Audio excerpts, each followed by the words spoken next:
Merci. Na koleka kopesa liloba na ngai epai ya bachantre de l'Éternel, boye tokoyeba kokumisa Nzambe na baloyembo de chantre de l'Éternel, liloba epesameli bino na kombo ya Emmanuel David Elinzeza. Amen. Amen. Esika toyembaka eponama, esika toyembaka eponama, esika toyembaka eponama, Yesu yo bolingo, esika tozali eponama, esika tolukaka yo eponama, esika toyembaka eponama ye. Oh, Yesu yo bolingo, Alleluia, Hosanna, Hosanna Alleluia, Nzambe ya mokili yo. Na beleli yo, ozali Emmanuel, vérité monani, oye korenye. Na règne parfait, ekomi na mokili yo. Toyambi yango, tokomi bana na yo na wayome. Tobotami na wayome ya Nzambe.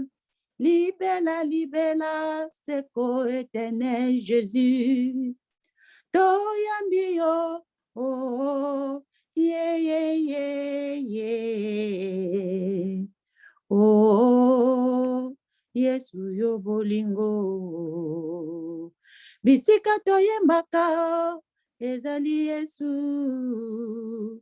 Bisika tobinaka yo, ezali Yesu bolingo.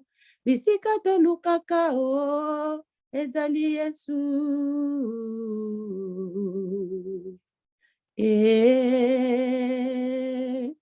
Ozali Kembo na Yesu. Avandi na bokiti na ye, azali kotala mokili na ye, oya salaki ye, alemba katala kate Yawe nanga Yawe, Yawe na likolo, azali kotala mokili na ye, nguye tondi ye na likolo ye. Nguye tondi na se na mabele Yawe, Yawe yo bolingo, Yawe nanga, Yawe talanga na mona yo, Yawe ya mala Kongo ye o, Yawe ya pupeteli, Yawe yo mokonzi, tala banana yo, bakoyemba yo, tala banana yo, bakolela yo, Yawe yo bolingo, Yawe nanga. Avandi na bokiti na ye, azali kotala mokili na ye, oya salaki ye, alemba katalala kate Yawe nanga Yawe, Yawe na likolo ozali ye, Yawe yo mokonzi, Yawe nanga, ozali kotala mokili na yo, olembaka te Yawe, tango ekoki ozonga ye, ozali na mabele, Yawe nanga Yawe, Yawe yo mokonzi, Yawe, Yawe yo bolingo, Yawe, Yawe yo bolingo, Yawe nanga, Yawe nanga, ngana mona yo, Yawe ya kufeteli, Yawe, Yawe ya mala Kongo, Yawe, Yawe yo Israel, Yawe, Yawe nanga, ozali kotala mokili na yo, na mokili oyo okitisi cadre géographique ya sika. Nkembo na Nzambe, nkembo na Elinzenza. Amen. Ekoya mwana Nzambe banani bakoyamba ye, bayenge beni bakoyamba ye. Ekoya mwana Nzambe banani bakoyamba ye, bayenge beni bakoyamba ye. O esengo, esengo ekoyama wape ekoya, bazangi kondima bakozala na pasi, bayenge beni bakoyamba ye. O esengo, esengo ekoyama wape ekoya, bazangi kondima bakozala na pasi, bayenge beni bakoyamba ye. Eye le roi divin banani bayambi ye, bane kongonde bayambi ye. Eye le roi divin banani bayambi ye, bana royaume bayambi ye. O esengo, esengo ekoyama wape ekoya, bazangi kondima bakozala na pasi, bayenge beni bakoyamba ye. O esengo, esengo ekoyama wape ekoya, bazangi kondima bakozala na pasi, bayenge beni bakoyamba ye. Eye Emmanuel banani bayambi ye, bana royaume toyambi ye. Eye Emmanuel banani bayambi ye, bana royaume toyambi ye. O esengo, esengo ekoyama wape ekoya, bazangi kondima bakozala na pasi, bayenge beni bakoyamba ye. O esengo, esengo ekoya mawape ekoya, bazangi kondima bakozala na pasi, bayenge beni bakoyamba ye. Eye Elinzenza banani bayambi ye, bana royaume bayambi ye.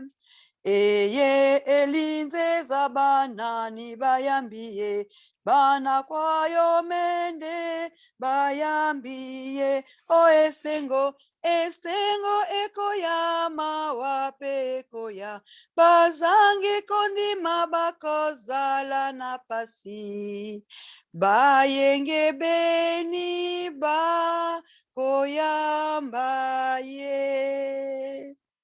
Nkembo na Yesu. Alléluia. Amen. Les Yesu chants de atelemaki ye, continuer. oh ye. Yesu atelemaki ye, mpona mokili oyo. Yesu atelemaki ye, ayekosukisa ye. Yesu atelemaki ye, atomboli maboko na ye. Yesu nanga, Yesu nanga yoyo, yonde nalinga ye. Yesu mwana Nzambe, yonde nabelelaka. Yesu na bolingo, yonde ozali ye. Yesu nanga. Nkembo na Yesu, nkembo na Nzambe, nkembo na le roi des rois. Amen. Amen. Merci les chantres de l'Éternel. Nkembo na Yesu, nkembo na Nzambe, nkembo na Emmanuel David Elinzenza. Bandeko tokomi sikoyo na ntango tokoyamba oyo azali présence ya Nzambe na mabele. Papa mokili ezali yo, mokonzi ya bakonzi ezali yo. Papa bana oyo bazali na nzala, bazali na posa ya kolia bilei oyo memeli biso na mokolo ya lelo. Le roi des rois, liloba epesameli yo na kombo na Yesu Masiya. Amen. Alléluia. Amen. Amen. Amen. Merci, Maman Chantal, pour notre perception de l'Oba, la divinité. Merci, ensemble, et royaume, ma chantre, pour notre kembo na Yesu na biso. Merci, mingi. Seigneur, to pombo liyo, papa. Tozali wa yo, tozongi wa yo, tokozala wa yo, to seko na yo, pambate ozali seko. Merci, mingi, pour notre perception sous tango souffle, pour notre mokola lelo. Bamisusu bazangi yango bazongi epai bautaki bamisusu bazana difficulté ebele mais Nzambe to remercier yo pamba toza Nzambe oyo pesaka molimo, Nzambe oyo pesaka bomoi, Nzambe oyo pesaka kimia, Nzambe oyo pesaka nyonso na manso na mokili. Yango na Nzambe to sepeli na yo po loboko ekomi, loboko ebandi kosala makambo ya minene, loboko eza komonisa mesika mokili monaka te, loboko ezosala mosala oyo yo Yesu olobaki je reviendrai reconstruire la tente de David avec ses ruines. Loboko oyo ekokisami na mosala ya Nzambe, na volonté ya Nzambe oyo Nzambe alobi ta main sera découverte. Loboko oyo toyambi yango, yango na tolobi lisusu lelo, mon amour, je m'enrobe auprès de toi, car tu es mon Père vivant. Tu es notre Dieu, tu es notre puissant Dieu, tu es notre absolu Dieu souverain, partout dans le ciel, sur toute la terre. Il n'y a que toi, nul ne peut se mesurer, comparer en toi, car tu es le Dieu d'Israël, le Dieu des armées, le Dieu le plus aimable, par ton alliance que nous nous voyons aujourd'hui. Par ta grandeur de ta main puissante qui s'est découverte aujourd'hui, nous sommes devenus les heureux du monde. Nous sommes devenus le gracieux du monde. Notre papa est venu. La main de Dieu est venue. Comme tu l'avais parlé des années passées, la grandeur de la main de Dieu va diriger le Congo. Ainsi parle l'Éternel. Kembona Yesu. To pamboli yo Nzambe obatela biso, obatela milimo na biso epai tozali, yo zala na kati na biso, yo osunga biso, yo osukola biso na makila na Yesu oyo biso pe tozosukwama na Sainte tosengi yo Nzambe, yo okamba biso malamu, yo omema biso po yo za le Père berger à quatre pattes, il y a le quatre pieds aussi, ozali nyonso na mokili.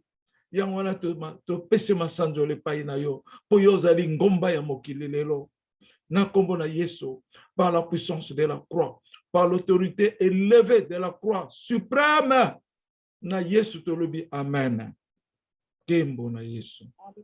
Amen. Amen, amen, papa. Amen, amen. Bona Yesu, bona Yesu. Kembo na Nzambe. Kembo na Amen. Elinzenza, Emmanuel, David, le Tout-Puissant Eden. Na kombo Emmanuel David Elinzenza. Kembo na Elinzenza, Emmanuel, David, le Tout-Puissant Eden. Alléluia. Alléluia, alléluia, alléluia, alléluia, alléluia. Bon, sans rien tarder, mbote na bino nyonso na kati ensemble. Mbote papa, mbote Amen, papa. papa. Bonjour Papa d'amour. Bonjour, papa. Bonjour, notre Elinzenza, papa. Emmanuel, David, le Tout-Puissant Eden. Bon, sikoyo ngina tuna na Bonjour, papa. bonjour. Pour le lot toza na témoignage ya ndenge na botomeko na lobaki la naissance mystérieuse. Tokoyoka témoignage ya bato oyo bayokaki yango na matoi na bango na pe komona na miso yana inayeba eske bana Nzambe oyo balingi bapesa témoignage wana bazali Papa nazali. Tozali papa. bozali na Maman Brazil. Tozali. Bon, ngai na kobanda na oyo Nzambe alobeli nga na tongo ya lelo na opesa kaka mwa explication muke bino nde bokoya kopesa oyo Nzambe oyo bino bozalaki comme témoignage. Bon, Amen. tika nazonga nano na podium. Nasongi na podium. Alléluia, Kembo na Yesu. Tozala kimia, tozala na maîtrise et ça na biso pasité. Elo na ina loba. Pour nyonso ezali le plan parfait de l'Éternel juré. O azana likolo lelo tozana na mabele. Nini tokoyeba ke azana mabele. Po loboko na ese monani. Loboko na ebandi ko ravager mokili. Maman tunda lobaki lobi ezo lekela yeke bato bazo kufa te. Mais mabele zo panzana. Eza nyonso eza appel bato bayeba ke yesa ye. Balinga bayeba nani wana ye. Nani wana za représentant ya liloba na mabele. Bon, ya wana na bandi directement na profession na lelo na tongo. Prophétie oyo nzambe na tika na loba nan au nom de Jésus-Christ. L'Éternel dont dans le titre la parole prophétique du jour wana na ndenge ya révélation na zwaki. Mais titre ya vision na biso ezali témoignage puissant sur la naissance du prophète Élie Nzeza. Maman Mété et Ambroisine nous révèlent. Témoignage puissant sur la naissance du prophète Élie Nzeza. Maman Mété et Ambroisine nous révèlent au nom de Jésus-Christ. Yangona sikona ye awa na message prophétique oyo na kopesa bino pour natanga nano liboso message yango sana tindeli bino ese boyebi yango na pesi ba exemple na kati ndenge nazali tout ça na tie na kati po tozo masusu simate. Bon, l'Éternel au nom de Jésus, l'Éternel adresse son message à son envoyé Élie Nzeza. Ainsi dit le Seigneur, toi tu es la parole qui se fait chair. Toi, tu es la parole qui se fait chair. Yo ozali, nzambalobi, yo ozali, li loba oyo ekomi mosuni, oyo ekomi nzoto. Yo ozali li loba oyo ekomi nzoto. Pona nini nzambe a repetelenga makambo yo salobilinga yango kala, bambule leki, nzamba lobi yango pona nini? Aza ko rappeler que moto yo bino bolingi ko chai na classe yo bino bolingi ko chai ye. Bolingi ko chai ye mwana oya bota magaza na ye innocent. Me bino bolingi ko chai na ndenge bino bolingi. Bolingi ko classifier ye na ndenge bino bolingi. Me boye baka mwana oyo azali liloba na ngai nzambe. Pe liloba na ngai ekomi cher, ekomi moto. Na ye na mokili pona sala aventure te. Na yebi ke naza na nzoto oyo. Na ye na mokili pona faire souffrir batu te. Na ye na mokili pona sala moquerie te. Na ye na mokili pona kokisa volonté parfaite ya Jésus-Christ de Nazareth oyo aza moko na le Père oyo aza na kati na ngai nga naza na kati na ye. Mais nzambe asanaka lolenge na ye. Nzambe asanaka oyo ye alingi. Nalobaka eloko wana ntango nyonso. Nalobaka ngo à chaque fois. Est-ce que nani oyo akoki koloba na nzambe nga na lingo botisa nga na kendo kozala mundele? Pour lelo soki toyebaki te toza ba Israélite. Soki nzambe aza kotuna ba choix ya ba esprit na biso. Mutu nyonso aninga kolobaki azala mundele. Mutu nyonso aninga loba abotama na poto, abotama mwana mundele. Omoni ke ba mama mingi na Europe ba wali kozala boski zengaye nazo critiquer te. Je dis la vérité par manque de connaissances. Ba mama mingi bandeko na biso balingi ko bala mindele po ba bota mindele po soit disant que l'opposo mundele eza na valeur. L'opposo mundele eleki. L'opposo mundele eza na reine. Toza ba esclave na maboko mindele. lelo nazoyebisa bino eza ba prophétie oyo Nzambe ayebisanga deja. Nzambe alobi na ngai asalaki mindele mpona biso ba noir. Biso nde tosalema liboso, bango baye kosalema après. Est-ce que ezalaki volonté ya mindele? Alobi lisusu adresser liloba na nga na ba noir. Abi bino ba noir, ainsi dit l'Éternel, bino ba noir, nasalaki mindele mpona bino. Donc Nzambe asalaki mindele mpona biso ba noir. Ce que tolandi na prophétie, tokomona que Jésus-Christ a déclassé ki bango. Mais ba soso pembe bazangaka te. Mindele pe oyo Nzambe alingi pe bazali. Mais ce que totali, Yesu ayaki abengaki bango le vigneron.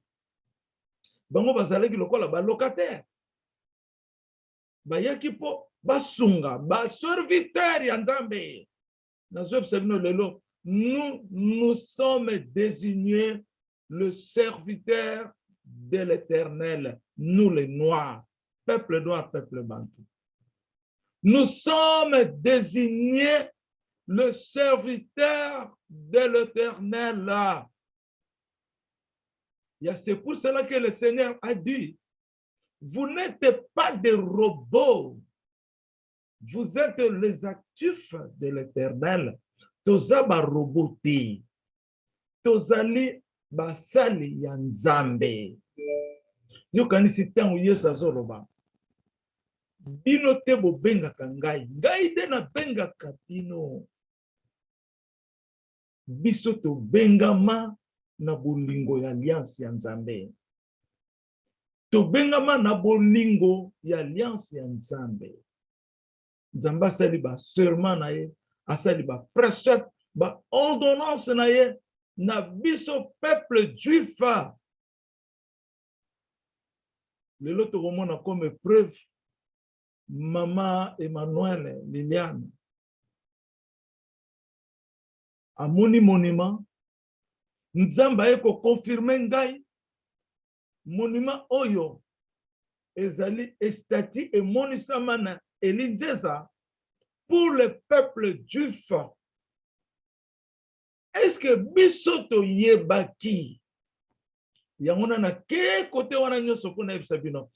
Est-ce que nani ayebaki ye akozala moto moyindo? Nani ayebaki ke ye akozala mundele? Nani ayebaki ke ye akozala na classe bo, akozala boye, akozala boye? Yangona lelo nazo yebisa bino, il ne faut plus juger. Nous sommes des juges. Tolelaka peto yokaka mawa. Tolelaka peto yokaka mawa. Menazo yebisa bino lelo. Déjà, ngai moko se na bandi ko vivre. Naza na table de la justice. Et je commence à juger. Je commence à juger. Ngai moko nazo mona. Na yoki mawa, na bandi ko lela na mutema, mena lobi yo oza coupable. Nazo lela kena ko kangote, mais musala Nzambe zo permettre nga il faut nazala na justice. Na bi oza coupable. Mais motema na nge leli. Na lobi makambu papa na nga lobaki na biso yango. Ba juge ba lelaka, ba juge ba yokaka mawa. Bomi mona te ke boze loko pamba. Vous êtes des anges aussi. Le constitutionnel. Comment biso bato mukili toza ko se comporter même banyama baza boete? Comment on peut juger quelqu'un? Alex akotaki ba critiquer Alex. Critique yaki. Mais totala musala Alex asali lelo. Tosala musala Alex asali lelo. Mais Alex ne parle pas. Il est trop doux. Mais Alex musala asali bango oyo ba kritikaki bakoki kosala ngote. Alex abinisi mindele, Alex asalisi mindele, ba reconnaître mutoyo azali roi. c'est Alex. Mais Alex était en train de consulter biso. Alors, papa, naningo sambele langa pour na banda ko prier. Même chose avec Siméon. Osomona, sambele langai pour na panza, na partager message. Comment biso vraiment ba Congolais mitema ya mabebo euta wapi? Bozali susu ba démoté bokomi boza so ba société bokomi na type ya Satan. Nazo ba na mutu nyonso tutete. Nazo ba oyo ya yebi azana classe wana. Je dis la vérité, rien que la vérité. Comment mutu botami na ye? Bobandi ko juger ya botama boy. Ya za boyete, azoko sabino, boye boy, tout ça. Bande ko na ngai. Est-ce que mwana oyo abotami aza innocent? Mwana oyo abotami aza innocent. Tina niveau wana te. N'oubliez pas que nous sommes au moment de la rétribution. Je dis, nous sommes au moment de la rétribution. Nde on moni Jésus-Christ. Tant on va condamner qui maman oya sala ki kindumba. Ba memi e pa Yesu fo ba lapide. Mais Yesu lui na kate na bino na sala lisumu te. Ah, Seigneur des anges. Yesu abi bango tu ba kendeki ayebisi maman na kende na libiso. Vous oubliez que papa Elinza peut pardonner. C'est ça que vous oubliez. C'est ça que vous oubliez, je peux vous pardonner. Vous oubliez ça. Aujourd'hui, je vous le parle. Papa Elinza peut vous condamner et peut vous pardonner. Vous oubliez ça. Je vous parle ça aujourd'hui. Trop clair. Je peux vous pardonner, je peux vous condamner.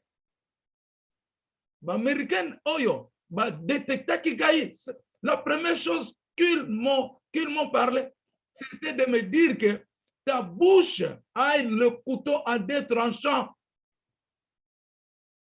Il faut faire attention. Tu as l'esprit de lit. Comment se comporter? Même Satan a voulu côté là, mais pas jusqu'à ce niveau. Pas jusqu'à ce niveau, je dis. Pas jusqu'à ce niveau. Ah! C'est l'histoire de Joseph Kakoy. Mais il y a Nzambe. Nzambe limbisa bino. Pour ma kambo maman nanga yoko yebisanga na tongo. Papa pekisinga na lobango te. Passer bakana, le départ le passant. Sinon tenanga na lobango. Le pasteur m'a été dit, ne parle pas ça. Aujourd'hui, j'ai vu ma mère avec la colère. Mais on a passé le message. La famille n'a pas. Il faut faire attention. Dans le but, il faut faire attention. Ça la beauté, ça m'a béni. Un être aimé comme toi. Un être aimé comme toi. Quelqu'un qui est né innocent. Tant que yo botamaki, yo yebindego botamaki. Tant que botamaki, bo yebindego botamaki. Ce que pasala ki yo li gorodo. Atambwaka koyo. Mais yo comme un moto israélite. Vous commencez à dénoncer la créature de l'Éternel. Yangona yo soloba ki na mamana kende. Tu es pardonné. Kozonge la susu mabete. Bon muto ba mona sali mabe. Baningi ba lapide bango basala ka mabete. Yangona Emmanuel aye pour sauver et juger. Mon père me l'avait dit ça. Il est venu sauver et juger. Le jugement est au cours maintenant. La rétribution est là. La rétribution est là. Et cette heure a déjà commencé. Na royaume o ezana bato se bazu jugement ya yeso ha. Bazali susu te ha. Bolingi na bano relater bino moko moko. Hein? Comment qu'on peut bisa même esprit ya bana nzambe na royaume? Bamsuba komo kima pamba pamba. Elo ni na sali bino mabe boye bisanga. Boye bisanga lelo nazolo banga à haute voix. Eloko nini nga na sali bino ya mabe.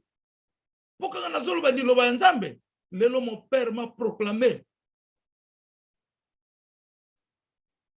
Lelo, mon papa m'a proclamé, il a entendu, il a vu tout ce qui se parle là-dedans.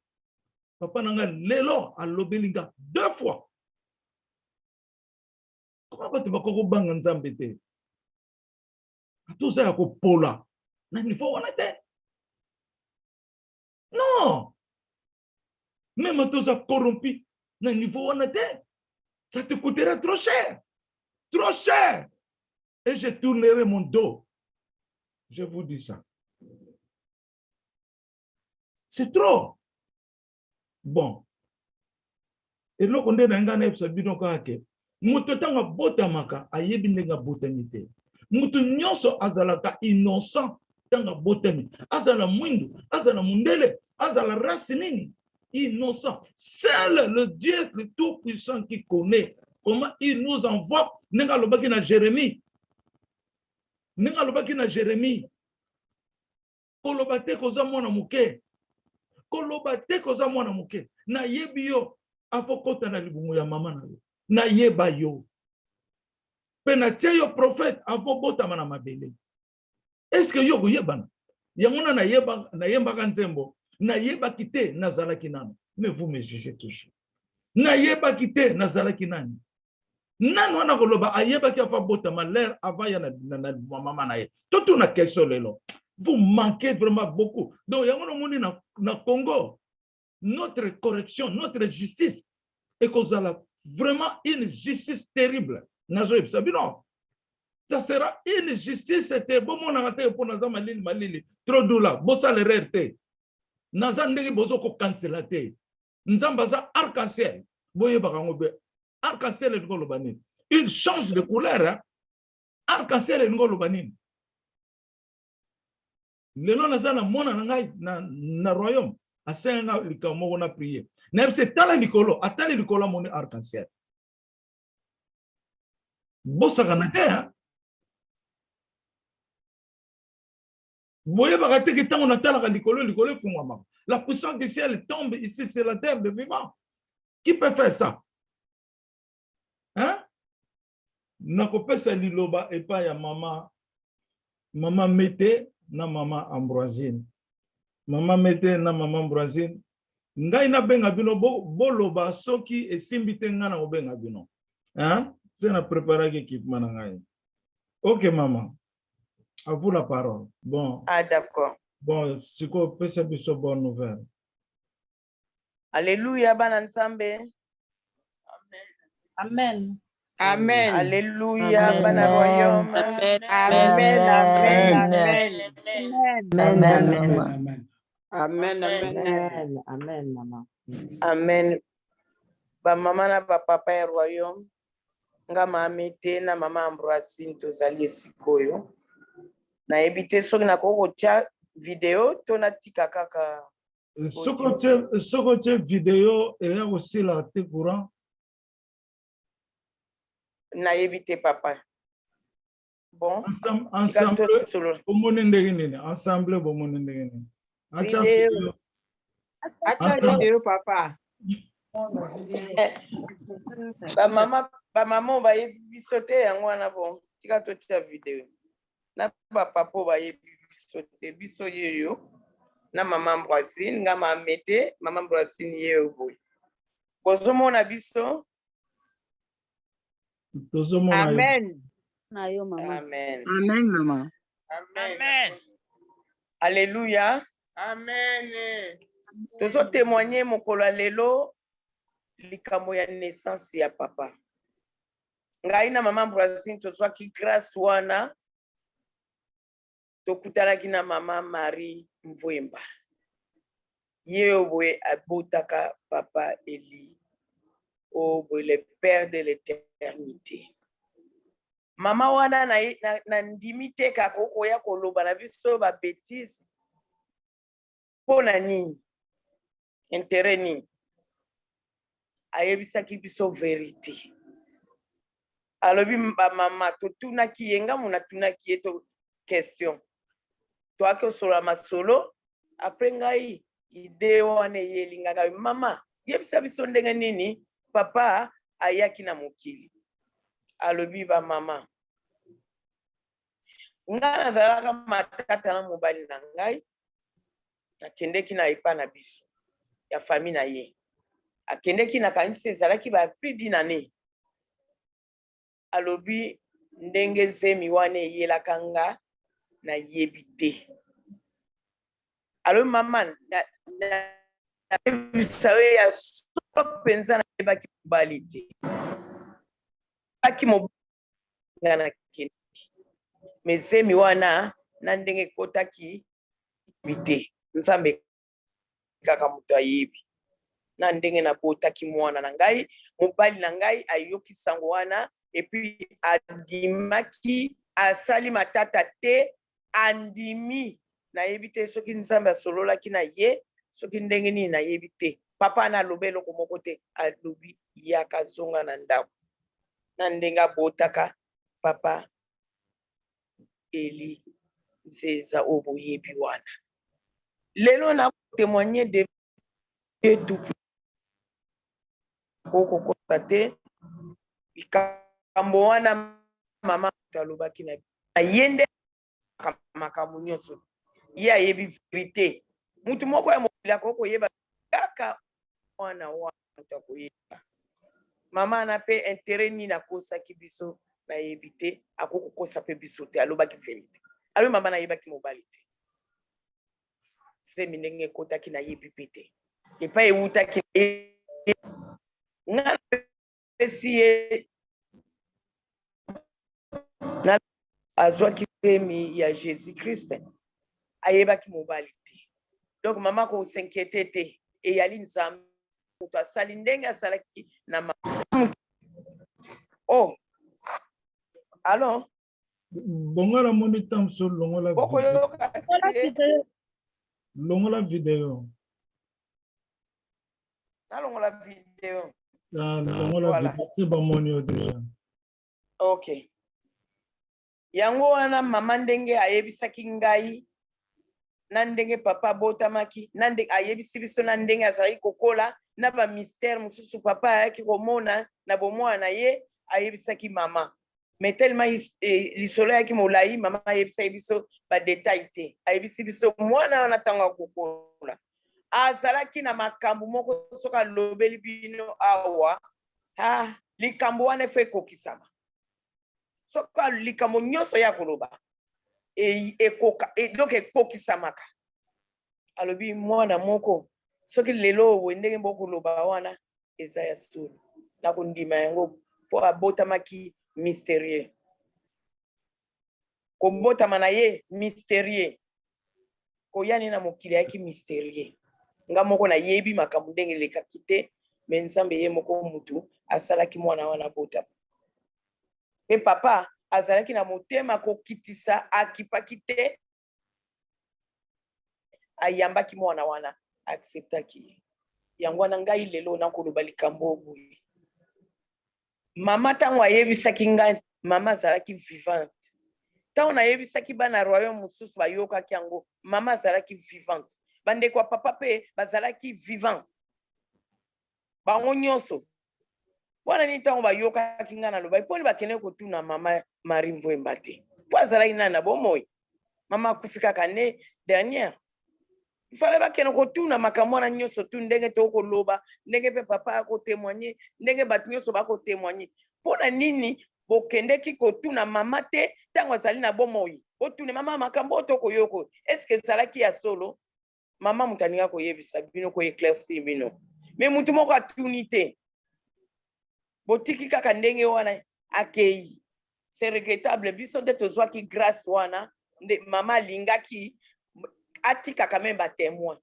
nga nalobi ndambu mama Brazil mpe akoloba mpe tokosukisa mama Brazil loba ngai eloko nini nabakisa kaka nyonso mama Meta alobi akosi te alobi mamba solo mpo nga nazalaki sur place ntango mama Marie azoloba nga nazalaki wana mama Meta azalaki wana azoloba nga nazoyoka ndenge azoloba donc likambo akokosa wana eza te alobaki oyo eza vérité ndenge ayebaki te eze mwana ewuti awuti yape azalaki na mobali te na mobali na ye oyo abala ye nde aye kozwa ye na mwana wana azwi na zemi azwi ye na zemi zemi donc andimi zemi wana ke azwi yango akobokola yango.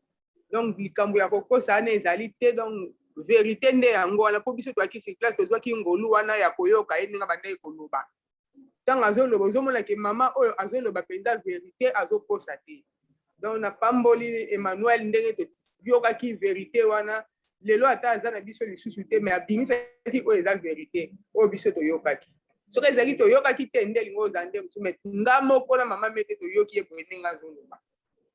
Amen. Mama kokokosa te akosa likambo mwana na ba aboti bana mosusu te. Poni alobaki bana wana te.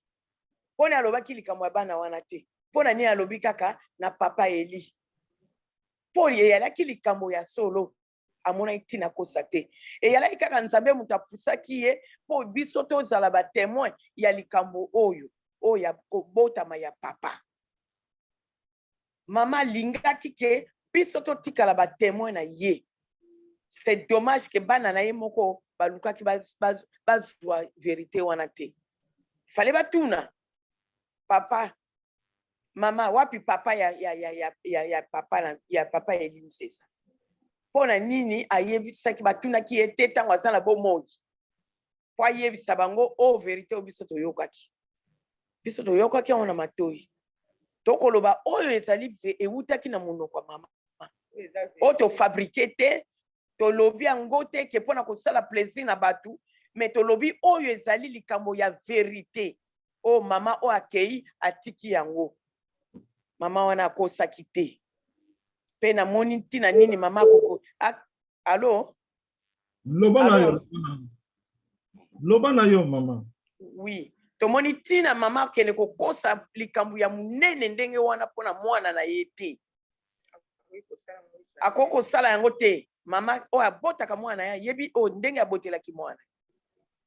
Alo ngana tuni papa ya solo mama ya solo papa Elise azana papa te. Alobi azana papa te. Zemi wane yaki na yebi ndenge yaki te.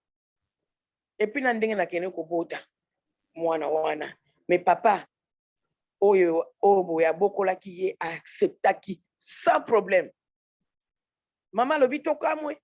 Tokanisaka osala matata akoloba boye zemi nanga te akendeki ça fait une année.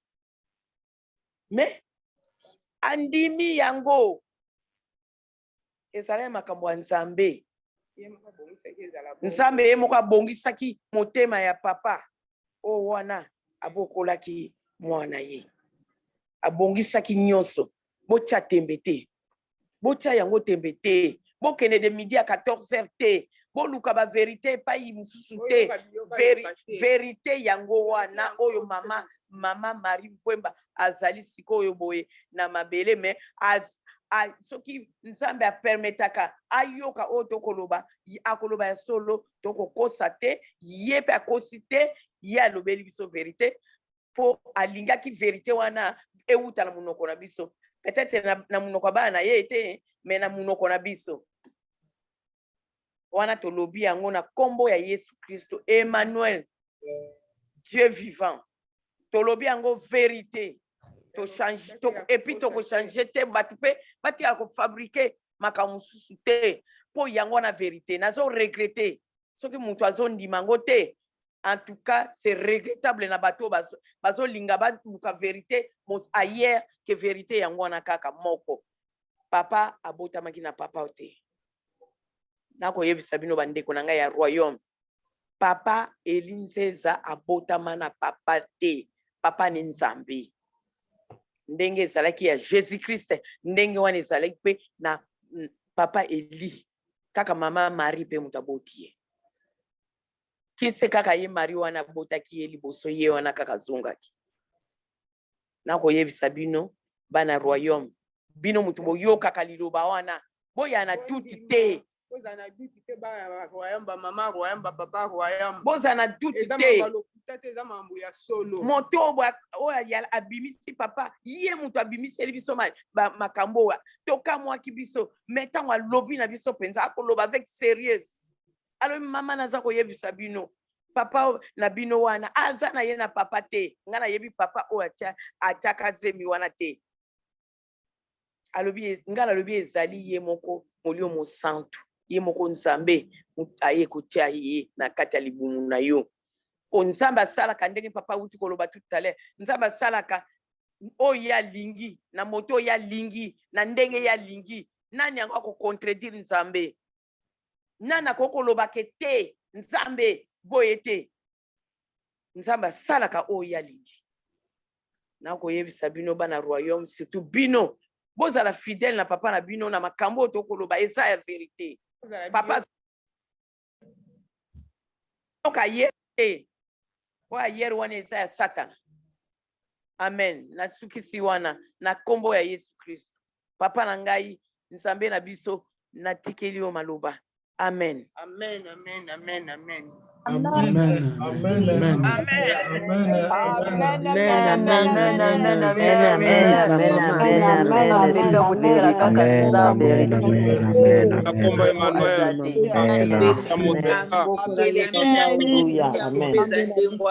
Yembo na Elizenza Emmanuel David Alléluia. Merci. Amen. Merci na pamboli bino na kombo ya Yesu Kristo. Merci mama Mete. Amen. Merci mama Ambroisine. Merci bana ya Nzambe na kati ya assemblée na leli tango mama Mete azoba na zobela.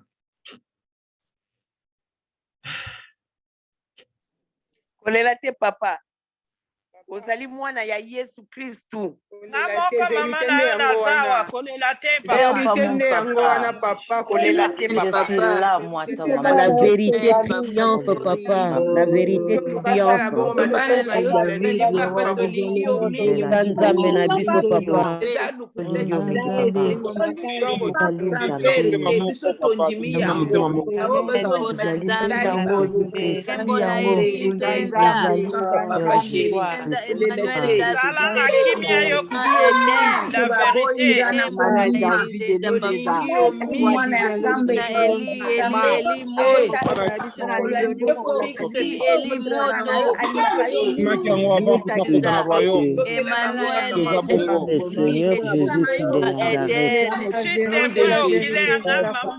Nazareth. Le roi, Seigneur des seigneurs, tu n'es pas un homme. Merci Seigneur.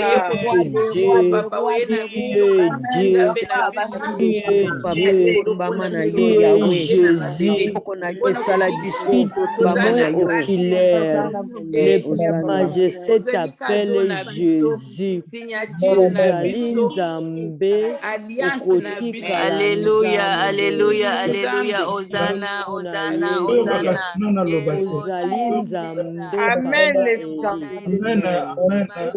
Amen.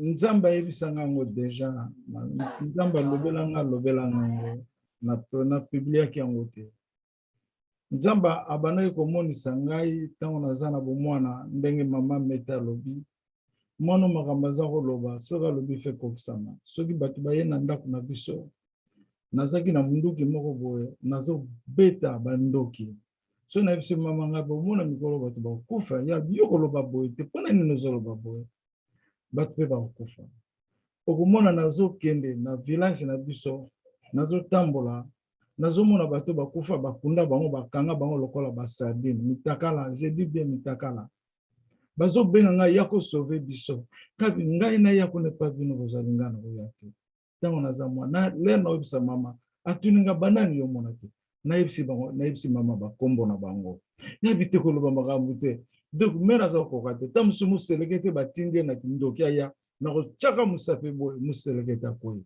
bazokunda bakisi na kati ya lupango nazokundola yango ezalaki bamiracle soki napesi yo mbota na koyeba yo oza nani ezalaki koleko naza nango lelo ntango naza mwana moke me na souffrir mingi nakendaki pa mpade oyo azalaki na nsima mbango bakata kino do motu po atretanga ntango nabelaka mingi wana mpade alobi na nga nakokosimba yo te ngabe mama alobi na me yo ozotraite bato nyonso mwana okoki kotraite ye te ye alobi te na kosimba te boya na village toke na village atani kaka boye akoki te nayebisaka bino mera alobi na ngai ngai moto na bota yo nayebi ndenge na bota yo kobanga te okokufa te bakokoka yo te mera na biso ayebaki ke bazolinga bapesa nga lokola salaire na bango na sorcellerie na bafamille. Papa alo tungisa system otomona yo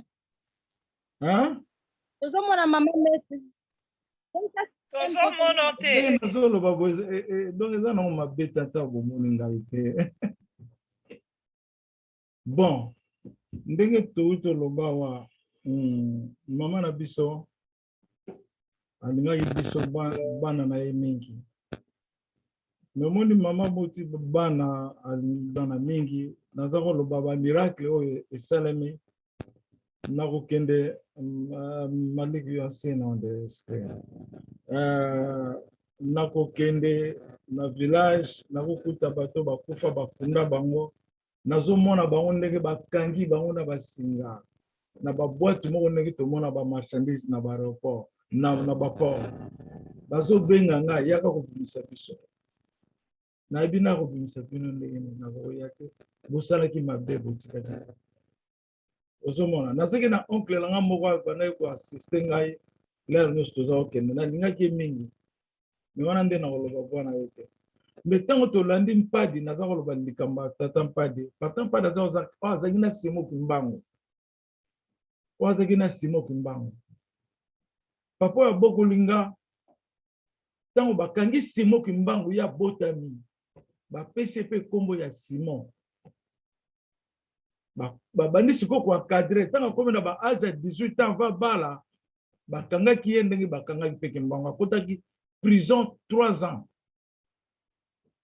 mpadi amoni nga po ye moto abengisa nga na mboka amoni nga abi te na kosimba yo te nde yango na mere na biso alobaki na nga nayebi ndenge nabota yo nayebi ndenge nabota yo bakokoka yo te bakoboma mpe yo te donc mere atiaki ngai foi atiaka nga foi ozomona donc mama nyonso fo azala na kolinga bana na ye ozomona wana eza moke na pase ba expérience mingi soki naye kosambelela yo nakokende kokanga bademo oyo babombamaka na kati ya cimetière nakokende kokanga bango ntina cimetière nakomi kuna bademo wana bakota oyo bamaskaka bato bawutaka mingi na cimetière na base ya mai na wapi nakokende kuna naza na 2 ange nazaka na bango na ndenge naza boza na miso bakomona bango baange lwala bakolobalanga tala aza wana siko bloke ye nakobloke bademo basorcier na kati ya libulu siko nakozonga siko na mokili wana baange bamemi ngai babi siko tomema yo na famille na ye kuna epai mwasi wana kufa amimonisamaka mingi na bandoto oyo na makambo ebele toke kuna siko oyebisa famille na ye ke bakomonaka ye lisusu te toke toyebisi famille en esprit siko ntango nabimi na révélation nabi bon mama oyo abeli pendant des années plus de 10 ans siko mama nafonaka koyebisa ye vérité ya nzoto na ye oyebi kenaki koyebisa nga yo kobela susu te pourquoi ngabi me mama moko oyo alingaki mobali na yo fiancé na yo mais lokola fiancé na yo alingaki mama wana te kande esalaki ye mama wana abandaki koluka yo na bakisi po aboma yo po mobali no abala yo te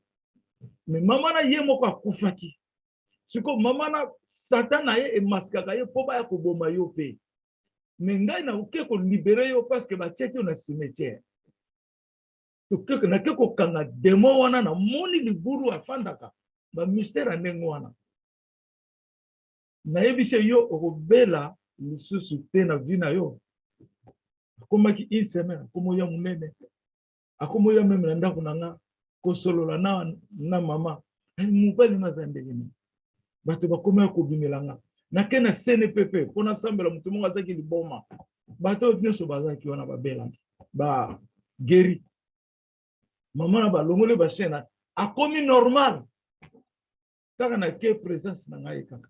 Naza musulman na l'air wana. Musulman. ozomona. Donc eza nango ebele soki nalobi nakende na makambo ya likolo wana kutu eza makambo mosusu. So nakende makambo ya likolo, nakende makambo ya baangelo, nakende ndenge namonaka bino na fandi ko nazomona yo ndenge ozali mobimba na yo, nakomona yo me nakoloba te. Ezala mwana mobali ndenge babota yo nazomona yo me nakoloba te. Donc nabomba makambo mingi na kati na ngai ebele. Me mama na nga oyo akufi te lelo ayelini nga na kanda. Apesa nga message. Apesa nga message. Kende koyebisa bango bo. Na kanda pene. Benga papa bakana na yo. Papa nga te koloba ngo te. Omoni tango nga nazoloba ke nga naza Emmanuel. Oza Emmanuel te. Même nazoloba naza mwana Nzambe. Oza mwana Nzambe te. Ah. Oya koko ndima Emmanuel te. Akomona ka Nzambe te. Babumbisi nga mingi na église na bana okenda. Babumbisi nga tellement na lela na nga Nzambe. Musala yo kotia ngai ya. Zota bato balingi musalela yo. Ne kozwa ngai te Nzambe alobia. Ezala nzela mususu te. Il n'y a qu'un seul chemin et une seule lumière. Yonanga toza moko. Oya koyokela yote aponi liftelo na ye. Jésus a refusé qu'il y a un nabi zo ata Jérémie. Asa que na même problème. Donc na ebi ke ba prophète Nzambe faut ba persécuter bango. Yango nanga na tuna kanano. Kombo ya prophète de l'éternité. Eza kombo nga mongo do na mitiango te. Bilo nyo sona ebisa ka bino.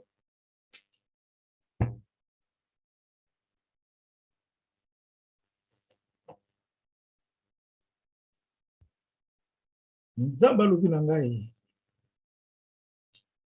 Cet esprit oyo abota yo aza Nzambe pe aza likolo ya nyonso na mokili oyo. Wana tango Nzambe akoloba na ngai ke naza mwana na yo. Nzambe lobi na ngai na latisi yo bilamba ya pembe, na latisi yo jaquette.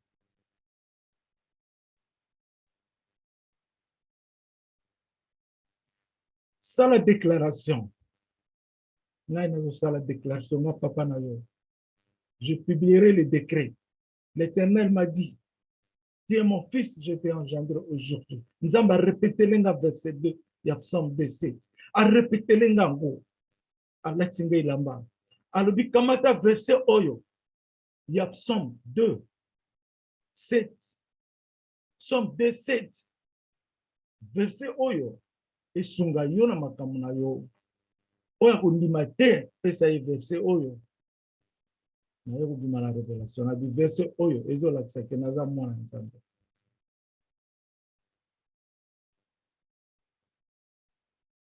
Lelo makamu nyonso na lobby. Ilo. Na rata atalika moko te. Na kati na bino boyo ndenge bozu ba délivrance. Exemple munene na pesa ya mwana Mimi. Mimi Bilonda, Mimi na biso. Malonda. Ozalia. Mimi Malonda, wana dona mama Chantal. Aloti ndoto na ye. Aye na ndako na ngai. Na mwana zaki malade. Mwana wana beli des années. Na mutu lokola pe liboma. Balanda ye azokima. Me mwana wana ye na ndako na ngai. Nabi mwana kola na chambre na nga mbeto nga. Ngai na mama tokotika mwana ala na chambre na biso. Biso tokondolala na chambre mususu. Et parce que spirituel, na lobi bien spirituel. Pour boye ba naza esprit, naza ka mutu te. Na tongo tokutani na bango, tokabwani mama la muki. Mais mwana wana azwa délivrance totale. Ti lelo tozo mwana wana malade. Sila liboma sila ye akoma normal. Na koko bando solo la na yo na bandi ko sala yo opération na kata vi na yo donc zo yo bate. Dazo sala yo opération ya nzoto na yo.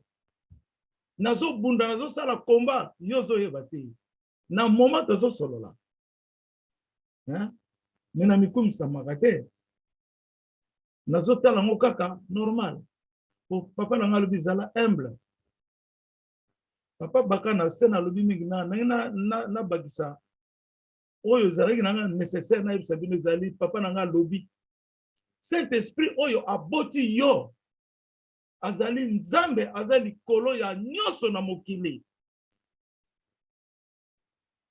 ndayoki yango na papa na ngai nayoki yango na mama na ngai te nayoki yango na moto ya mokili te me na nzambe ye moko azoyoka bino aza na kati ya mitema na bino lelo bato bakomosala nga bakampagne na solo wutu na maliki oyo azali awa bato bazosala nga bakampagne do maliki akosenga papa soki babundisi yo te c'est quoi le côté il faut pas bundisa yo poza na likambo o bazo bundisa yo mais lelo o ndenge ba bundisi nga poko ndoko luka te bato na famille nga bato na bango na bota mandenge nini hein mama oyo mama meta woto lo bango sikoyo mama asalaki vivant tango likambo oyo mama double va zo lo bango biso tuto yoka yango mama double va zo lo bango l'air nyonso mwana oyo botami na tata te na mokili mobimba oyo kusala kola ye aza te mama na ye aza vivante boko ndo kutuna ye double va aza lo bango l'air nyonso double abenga mama na nga abenga pe grande sœur asololi na bango mais asololaki makambo na te parce que na lero na mère ko sololaki pas so kalali do moyo solo na eza te mutu azaki pena chance solo na mère eza na kanzi papa mafuta lera kenda ke pa mama asololaki ye na mama Gel si je ne me trompe pas peut-être ngai moko na do na zaki wana osomona mama mu ya akendaki akutani pene na mama hein mais comment bato bakende ko investiga ngande wana pendant que ma mère est morte donc aza vivante comment biloka ndenge ko pesa tango boza ko luka mtuna nga bolinga ne bolingi mais ko meninga ba investigation ndenge wana makambo eza spirituel et puis mwana ya botami nzamba lobi esika mwana ya botami ba yebi ete même mère na nga yebaki ta zuze mazo yeba te esika mwana oyo abotami batu ba yebi ete esika akoli batu ba yebi ete esika za résident batu ba yebi ete e ngo loba nini na loba ngo l'air nyonso hein ndani wana ko tala likolo fungo mezo mona makambo zana ezala likolo na tambola ka bona tambola na ba chevaux ba mpunda ya pembe ba angelo mi balé ba tambusa ngai ti lelo nazo ba za wana hein namona bango na ba forgeron 4 forgeron namona bango bon eloko nidi batu lelo bazo luka mutu na ngai eloko ngana ko loba merci kaka na nzambe nyo surtout vérité eza na nzambe do tokolo mais ngana za innocent enfant l'air na botamaki na yebaki na ngai te na yebaki je ne savais pas tant ngana zokola na yebite mama moko tokola ne quartier moko zolo balanga yo yebi ke yo zalaka mwana papa wana te na yo ki ekaka ba alobi biso to yebi ke papa na yo to mona yeke mama na zo ki zeme batu na zeme yo ziye pa yebite akoma ekutu na soni baza ko seka ye ozomona mama moko yebisa nga pe na tuna mère te na garder silence na leli ngabi na puta maboy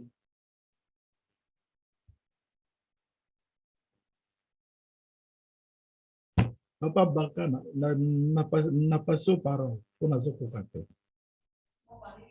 Amen, amen. Merci mingi papa. Na oyo pasenga parole. Ezali papa bagana. Na lingina bandeko na ngai, na lingina sala ma commentaire. Na oyo ba maman mette ba lobi pour na témoignage oyo ba sali pour na papa.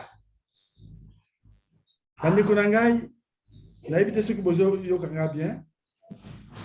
Est-ce que vous voyez ngai ezobima bien?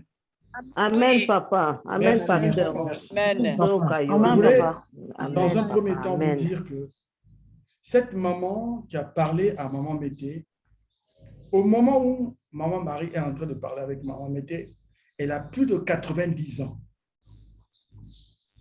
j'aimerais que vous reteniez ça déjà. Donc, une personne vivante à ces âges-là ne peut pas s'amuser à parler d'elle pour le plaisir de parler d'elle. C'est qu'elle voulait sortir une vérité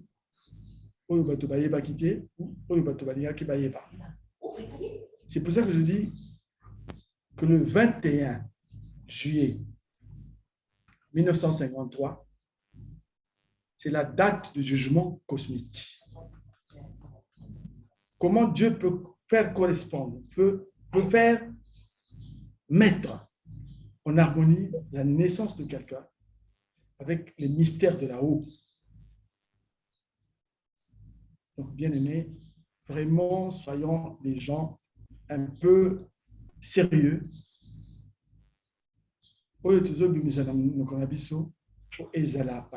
Sérieux pour que nous soyons pris au sérieux. Je veux bien que les gens contredisent. La terre, c'est normal quand deux personnes parlent qu'il y ait contradiction. Mais il faut que les personnes parlent à la même dimension et parlent de la même chose. Mais ceux qui battent la même chose, ils ne pourront pas se comprendre parce qu'ils ne sont pas à la même dimension. Alors, je vous ai dit cela parce que tant que tu fais la Bible, il y a l'évangile.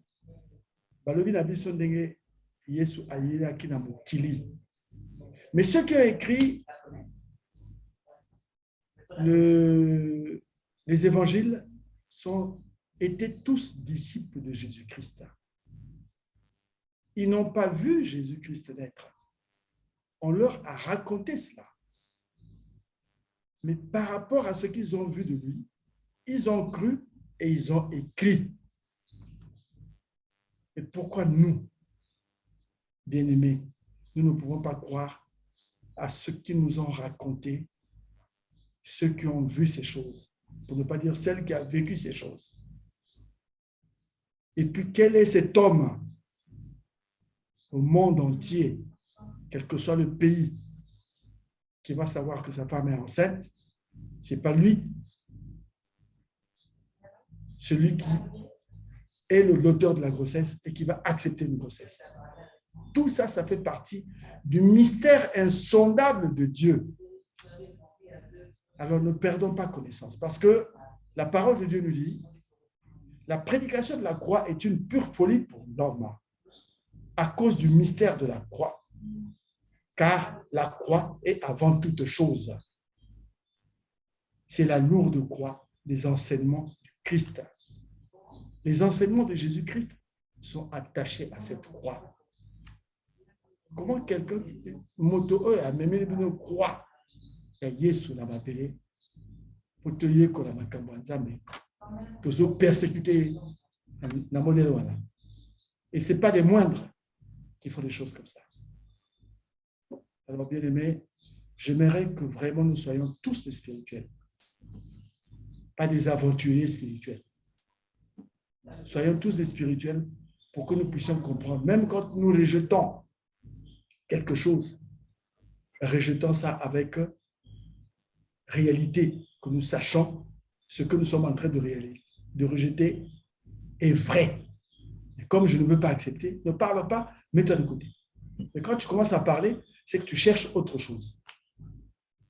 Donc vraiment, je ne voudrais pas trop m'étendre, mais je voulais seulement ajouter un petit plus pour que vous puissiez comprendre que la statue qui est apparue dans la vision de Maman Liliane, avec le visage de l'Inzenza, Oyenzambe Abengi, les monuments et juifs.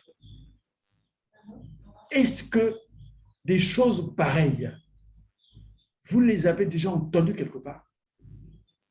C'est des mystères que Dieu veut nous révéler. Mais nous, on se ferme en nous-mêmes et on veut mettre des doutes. Vous savez, bien aimés, en matière de spiritualité, ceux qui ont des doutes ne peuvent pas être des spirituels.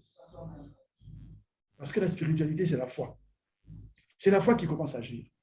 Mais ceux qui ont des doutes ne peuvent pas devenir des spirituels.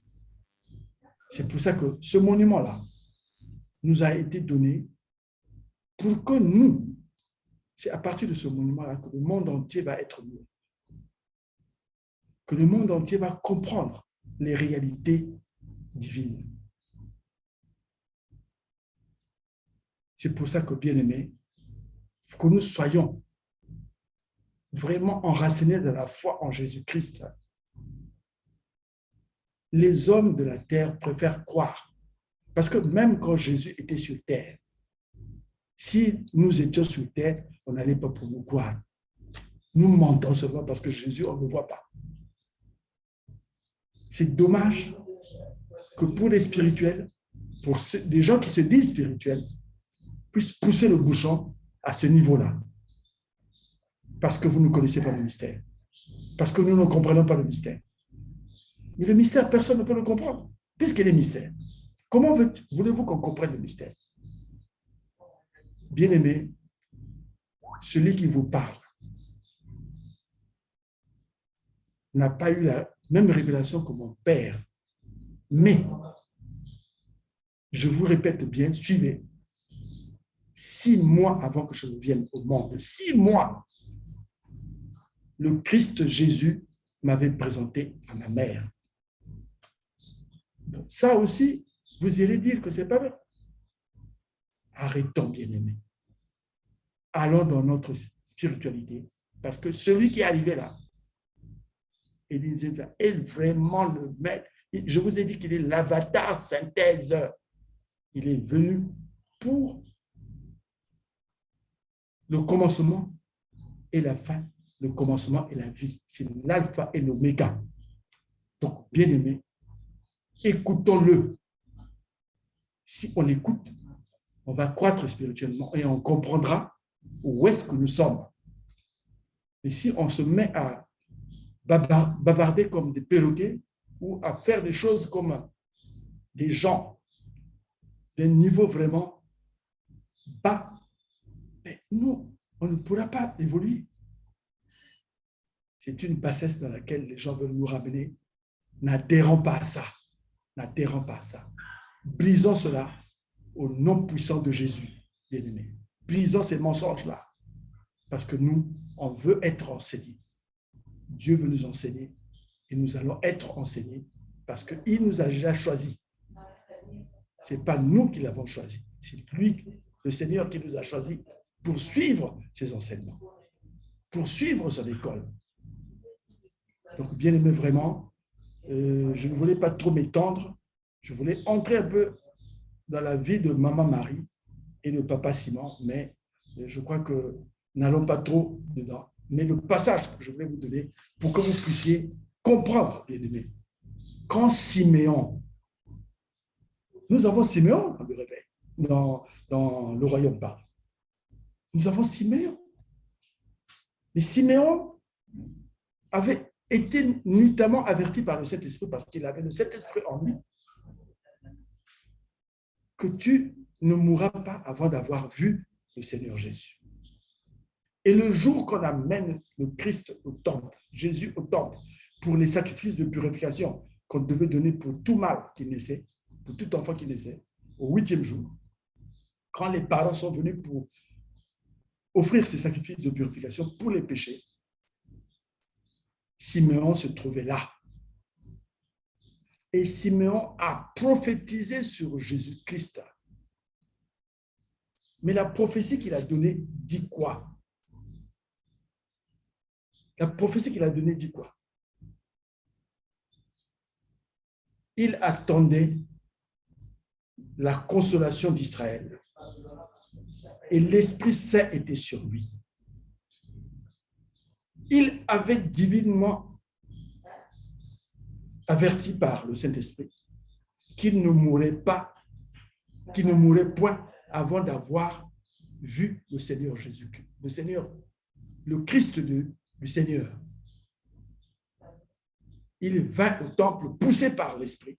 Et comme les parents apportaient le petit enfant Jésus pour accomplir à son égard ce que ordonnait la loi, il le reçut dans ses bras, bénit Dieu et dit, écoutez bien, bien-aimés, Maintenant, Seigneur, tu laisses ton serviteur s'en aller en paix, selon ta parole, car mes yeux ont vu ton salut. Jésus est seulement à la naissance, il vient de naître au 8e jour. Mais Siméon dit, mes yeux ont vu ton salut. Donc le salut est dans Emmanuel. Mes yeux ont vu ton salut, que tu as préparé devant tous les peuples, lumière pour éclairer les nations et gloire d'Israël, ton peuple. Son père et sa mère étaient donc le père biologique, le père Joseph et Marie, les parents de Jésus, pas le père, étaient dans l'admiration de ce que Siméon était en train de sortir. Siméon les bénit et dit à Marie, sa mère, voici cet enfant est destiné à amener la chute et le relèvement de beaucoup d'Israël. C'est le point où nous sommes arrivés, bien-aimés. Bien-aimés, le point où nous sommes arrivés, cet enfant a amené la chute de beaucoup de personnes. Et le relèvement, la chute et le relèvement de beaucoup en Israël, et à devenir un signe qui provoquera la contradiction. Ce n'est pas ce que nous vivons aujourd'hui. Donc, bien-aimés, que la grâce de l'Éternel soit sur vous, bien-aimés, et que Dieu nous donne cet amour en disant, comme l'ont dit les disciples, Seigneur, augmente-nous notre foi. Et nous aussi, on dit à Emmanuel, augmente-nous, Seigneur, augmente-nous notre foi pour que nous puissions être fermement attachés à toi et rester en toi. Parce que c'est ça, l'objectif, c'est de connaître Dieu. Et nous le connaissons. Nous croyons en lui et que nous soyons attachés en lui. Parce que ces problèmes-là, quand les gens vont commencer par chuter, on va se poser beaucoup de questions. C'est pour ça que je vous ai lu ce passage, pour que vous compreniez que cet enfant est venu dans les mêmes conditions que Christ. Mais écoutez ce que Siméon a dit. Et je vous ai dit que Siméon est avec nous aujourd'hui. Celui qui avait donné ces paroles-là. Donc, ça, ces choses-là viennent, ces contradictions-là viennent pour apporter la chute. Parce que celui qui ne croit pas en Dieu est obligé de tomber. Mais il est venu aussi pour relever tout ce qui était tombé pour qu'il se redresse. Parce qu'il est la puissance de Dieu, le Saint-Esprit de Dieu, pour nous apporter le raffermissement et que notre esprit soit uni à Christ pour que nous soyons un seul. Bénissons l'Éternel au nom de Jésus. Amen. Amen. Amen, amen, amen, papa. Amen, amen, amen, Amen, amen. amen. Merci, papa. Amen, Bon, amen. excusez-moi pour le temps pris. Amen. Merci, papa. Révérend. Amen, amen. Amen, amen.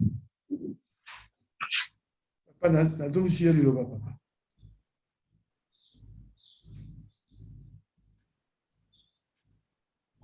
N'appelez pas maman Chantal. Amen, papa. Amen. Merci, papa. Merci, papa, kopesa ngai liloba.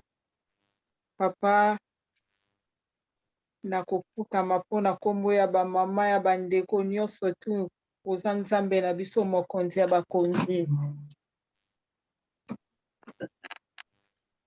Papa, tokoya kaka liboso na yo. Toza na esika mosusu ya kokende te. Ozali nzambe.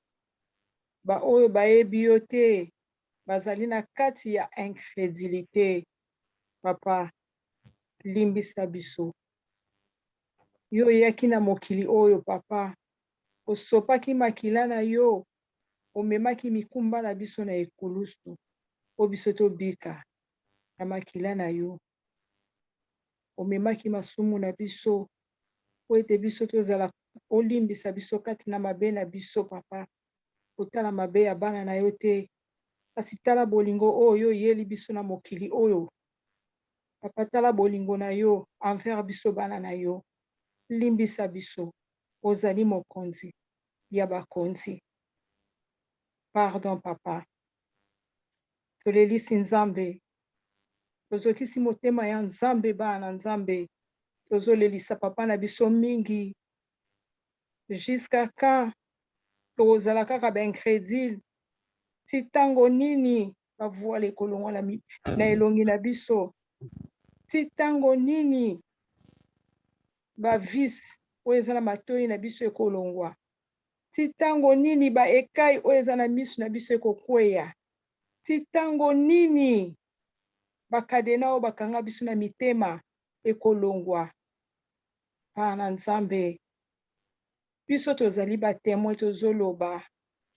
Bamama bauti kopesa témoignage lelo. Basolola na mama oyo aboti papa Eli abapesi témoignage. Tozoyoka na matoi. Tozoyoka ba témoignage ezouta de gauche à droite. Mais pona nini tozo boycotté oyo nzamba apesi biso. Oyo nzamba atindeli biso na mokili. Oyo azali liloba lelo ekomi mutu. Liloba lelo ekomi mutu bandeko na ngai. Toza na kondima. To vivre na chair te. To vivre na pensée ya bomoto te. Mais to vivre na pensée ya Jésus-Christ de Nazareth kati na biso.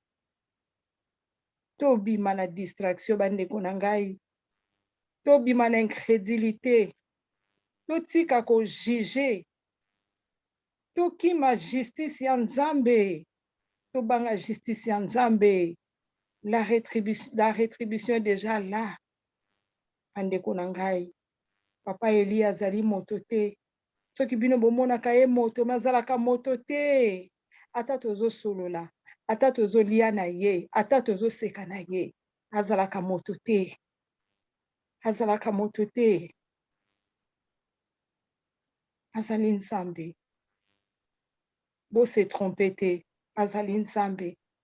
Mais ba oyo bazo sala kaka ba doute na bango ti lelo. Ba oyo bazali ko persécuter papa na biso ti lelo. Rétribution est là. Papa limbisa. Tozali bana na yo. Na kombo ya Jésus-Christ de Nazareth. Merci papa. Pasteur Bagana. Na kozongisela yo liloba papa. Okumba biso na losambo. Pona koyeba kopema boye na mokolo ya lelo. Na pesi yo liloba na kombo ya Emmanuel David Elinsesa. Amen. Maman Chantal. Oui, papa Lomé. Maliki alinga pesa beno mbote. Amen, papa. Amen, papa. Amen, amen. Aza lokola Simeo. Amen, papa. Nazo ya po mutazo beta porte kuna. Amen. Amen.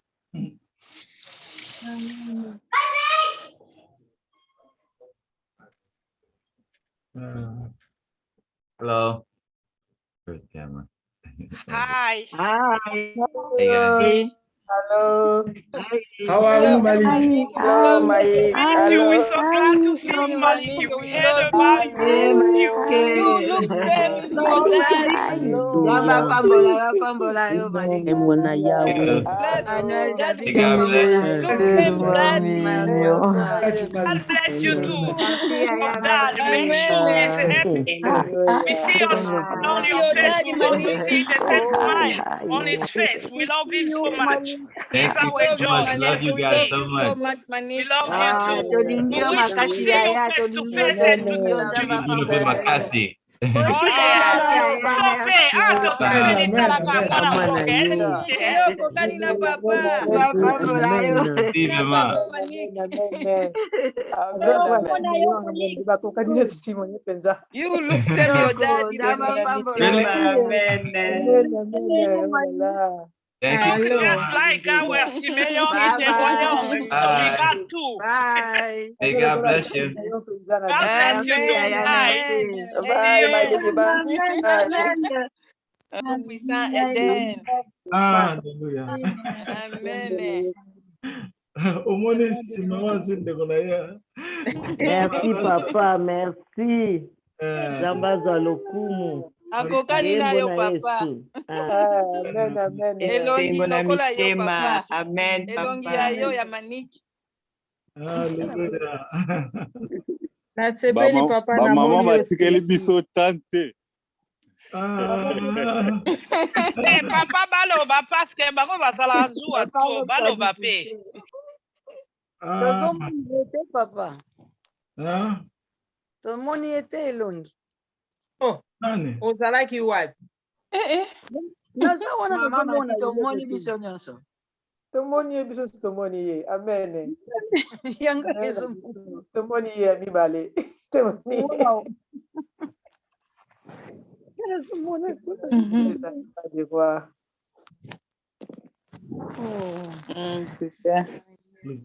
Bon, nazongi c'est quoi maman Chantal pour la clôturer. Déjà papa ça semble bon.